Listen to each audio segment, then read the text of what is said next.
اس وقت مشرقی وسطی کے 3 ممالک عراق، شام اور یمن، جہاں گزشتہ کئی سال سے خاک و خون کی ہولی کھیلی جا رہی ہے، ان میں سب سے زیادہ متاثر معصوم بچے ہو رہے ہیں۔ جنگ کی وجہ سے یہاں کی کاروباری زندگی معطل ہو کر رہ گئی ہے۔ جنگ سے جہاں لوگوں کی جانیں جا رہی ہیں، اس کے ساتھ ساتھ فاقہ کشی، قحط اور مفلوق الحالی لے کر آ رہی ہے، جس کی وجہ سے لوگوں کا جینا دشوار ہو گیا ہے۔ اس بنا پر امدادی تنظیم سیو دا چلڈرن نے خبردار کیا ہے کہ یمن میں 5 ملین سے زائد بچوں کو قحط کی صورتحال کا سامنا ہو سکتا ہے۔ رواں برس کے آغاز میں سیو دا چلڈرن نے بتایا تھا کہ ادارے نے 5 سال سے کم عمر کے 4 لاکھ کے قریب بچوں کو امداد پہنچائی ہے۔ تاہم ادارے نے خبردار کیا تھا کہ 36,000 بچے اس برس کے ختم ہونے سے پہلے موت کے منہ میں جا سکتے ہیں۔ بچوں کے حقوق کے لیے کام کرنے والے بین الاقوامی ادارے سیو دا چلڈرن کا کہنا ہے کہ یمن میں مزید 10 لاکھ بچے قحط کے خطرے سے دوچار ہیں۔ ادارے کا کہنا ہے کہ جنگ کی وجہ سے خوراک کی قیمتوں میں اضافہ اور یمنی کرنسی کی گرتی ہوئی قدر مزید خاندانوں کو خوراک کی کمی کا شکار کرے گا۔ سیو دا چلڈرن کے مطابق ملک میں اس وقت 50,20,000 بچے قحط کا سامنا کر رہے ہیں۔ اس تنظیم کی جانب سے جاری کردہ ایک تازہ رپورٹ میں یہ بھی کہا گیا ہے کہ اگر حدیدہ کے ہوائی اڈے کو نقصان پہنچایا گیا اور وہ بند ہو گیا تو اس کے نتیجے میں سینکڑوں بچوں کی موت واقع ہو سکتی ہے۔ 3 سال سے زائد کا عرصہ اس جنگ کا ہو چکا ہے کہ فریقین کے مابین مسلسل جنگ جاری ہے۔ جنگ اور شدید معاشی بحران کی وجہ سے وہاں اساتذہ اور سرکاری ملازمین کو تنخواہیں بھی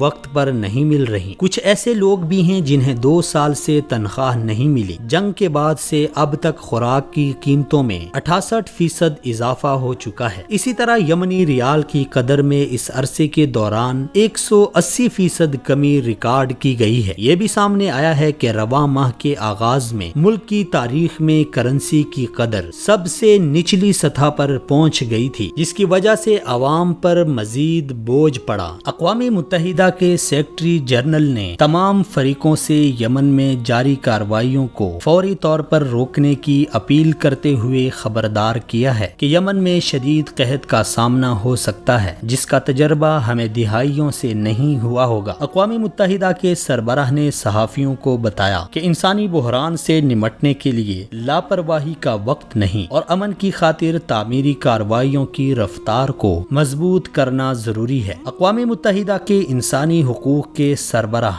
مارک لووک نے گزشتہ ہفتے ہی خبردار کیا تھا کہ یمن میں شدید قحط کے واضح خطرات موجود ہیں، جس سے ملک کی آدھی آبادی 1,40,00,000 افراد متاثر ہو سکتے ہیں۔ واضح رہے کہ ایران کی پشت پناہی میں حوثی ملیشیا کی جانب سے بغاوت اور مسلط کردہ جنگ میں اب تک 10,000 افراد مارے جا چکے ہیں۔ جنگ میں زخمی ہونے والوں کی تعداد بھی ہزاروں میں بتائی جاتی ہے۔ شام اور عراق میں تباہی کے بعد اب ایران اسی تباہی کو یمن میں برپا کرنا چاہتا ہے۔ دنیا کو اس بیرونی مداخلت پر نوٹس لینا چاہیے۔